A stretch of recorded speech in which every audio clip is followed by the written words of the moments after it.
Ranking up through the Apex medal ranks can be a daunting task, so allow me to give you the best tips in order to rank up fast as a solo player in Apex Legends.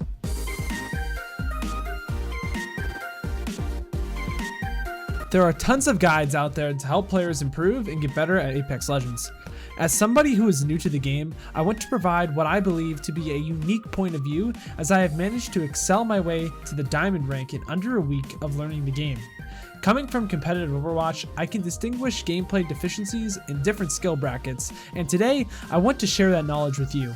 While I am not crazy at the game at the current moment, hopefully I can give some attainable advice to players that are trying to rank up quickly without the luxury of a squad. Moving forward, the way I am going to structure this guide is going to be in a staircase format, where I give my tips for bronze and then work upwards to silver, gold, and platinum. There are chapters in the description to help you skip around different sections of the video. Keep in mind that every concept I talk about is cumulative, meaning it pertains to every rank in the game. It is important to train the fundamentals before you perform the advanced techs of every game you play. I also want to highlight that this is to help you as a solo player and not as a team player. So with that out of the way, let's get into the bronze tips. Bronze is the lowest rank that Apex has to offer. Every player starts here with the way that the Apex rank system works, so my tip for this rank is to take the time to learn the basics of the game, including the weapons and legends the game has to offer.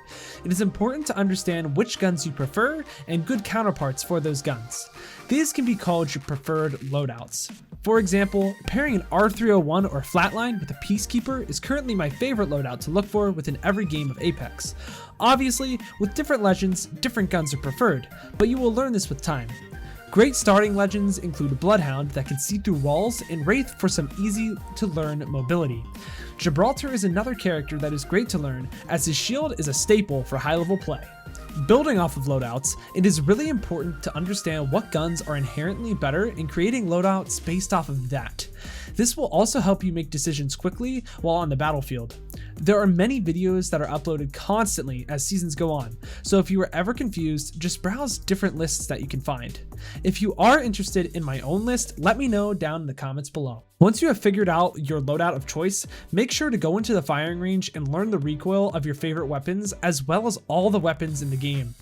To do this, I like to find some rocks located on the right side of the firing range and fire a few mags of the gun while I'm aiming down sights without controlling the recoil.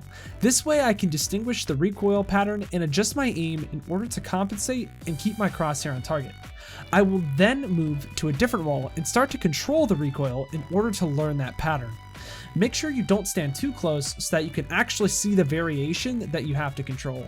After this, I would suggest going back to the main area of the firing range and trying to control your recoil with various other moving targets on the map. The farther the distance, the harder it is to control the recoil, but if you can control it at 100 meters away, you can probably control that recoil at around 50.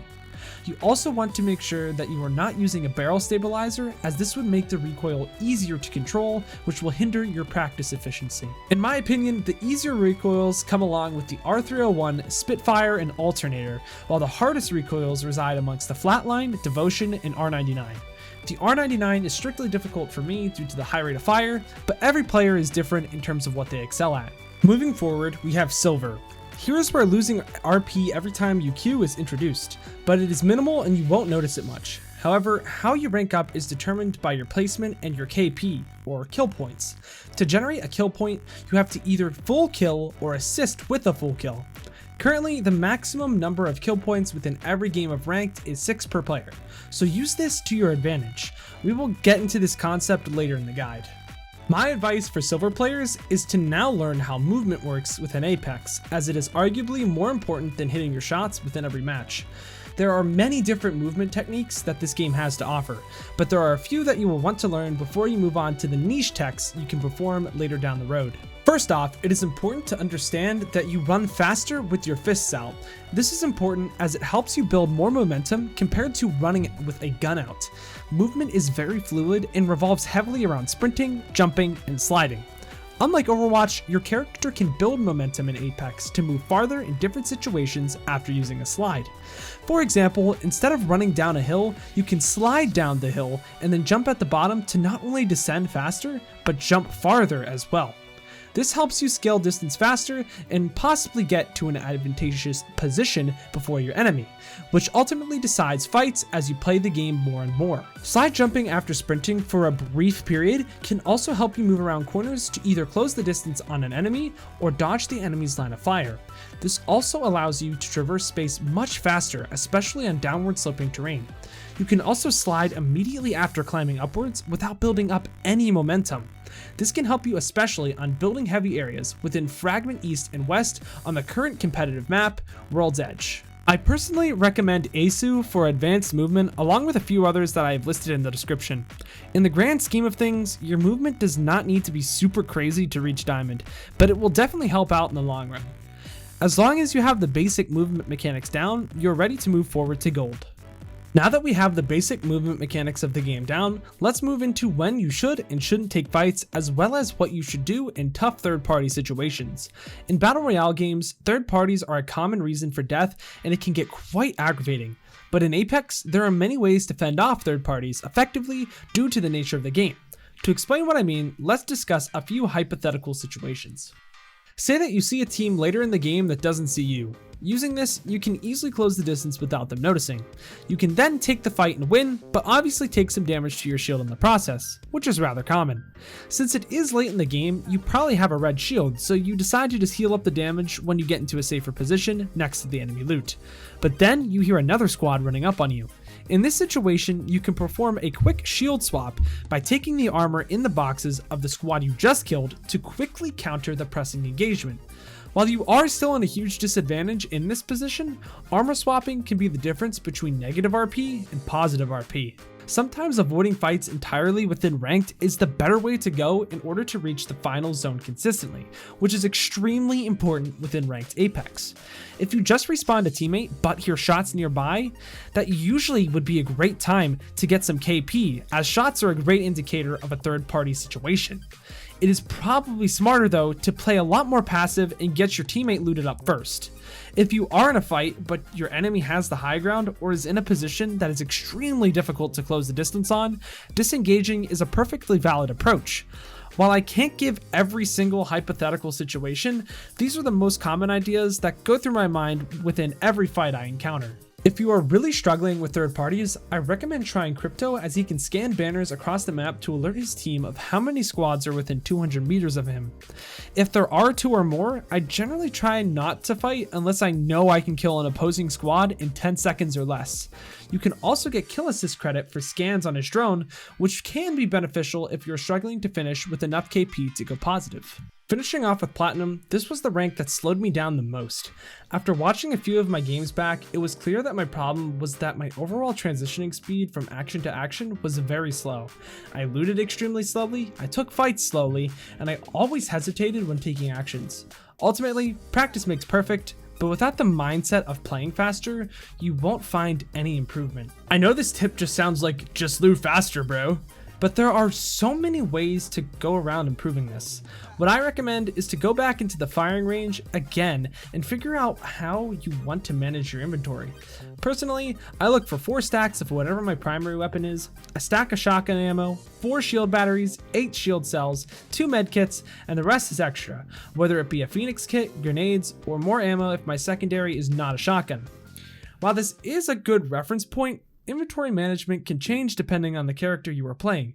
For example, if you're playing Crypto, changing your ideal inventory to one that incorporates a few more ultimate accelerants is important, as EMP is a key factor in what defines his strength as a character. I also want to point out that I am still mastering my inventory management to this day, but having a baseline is essential to getting more out of your games. Knowing what you want and don't want helps you cut out the BS mid-game, which overall helps you play faster and get more fights in pubs or better positioning in your ranked games. And better positioning on the enemy can mean easier team fights and less third parties. Before I finish out the guide, I have a few bonus tips to share as they don't really fit within a specific rank. First off, use pubs as a tool. What I mean by this is to make sure you're getting the most out of each and every game you have. If you haven't been playing well in ranked and you start to feel tilted, pubs are a great way to blow off steam, as well as the new arena mode added with Season 9. However, blowing off steam isn't the only thing that pubs are useful for. Pubs are generally comprised of players close to your skill level, so take advantage of this and put yourself in as many engagements as possible. Drop hot and challenge yourself to loot fast to defeat your opponents. Not only do you not lose RP, but you also get great practice with maintaining a quick speed of play, fending off third parties, and training movement and consistent gun skill. Building off of this, if you see yourself consistently losing and not understanding what is making you stuck, taking a step back and watching videos of yourself playing can help you locate mistakes you don't see in your gameplay. Apex currently doesn't have a replay system, so you will have to obtain software to record your gameplay. I personally recommend using OBS as it is industry standard and convenient to pick up and learn. While this might sound like a hassle, it is worth the work. If you feel as though you have looked through your gameplay and still can't find your mistakes, having another player look through your VODs with you can help as well. With new perspectives comes new ideas that you can implement within your gameplay.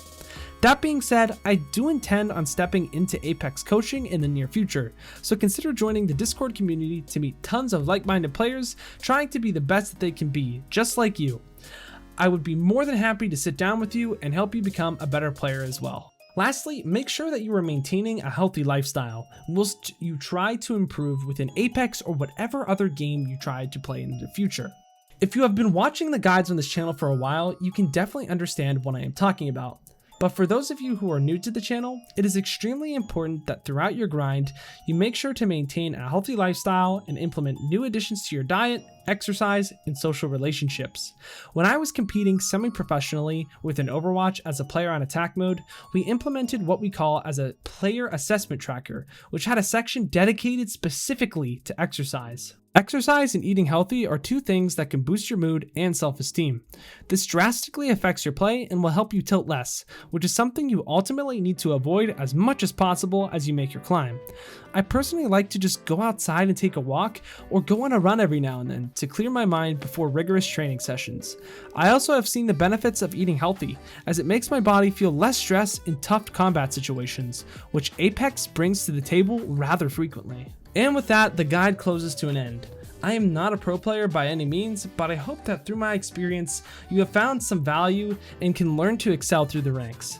If you did enjoy the guide, make sure to give it a like and subscribe, as it helps out the channel a ton. This is my first Apex video, so it is extra important to give feedback, whether it be positive or negative, in the comments down below for the future of the channel. If you do have any questions, be sure to join the Discord in the description. I also stream every Monday, Wednesday, and Friday at 4 p.m. Eastern if you guys would rather have your questions answered live. But until next time, guys, I've got to peace out and Paz out. I'll see you in the next one.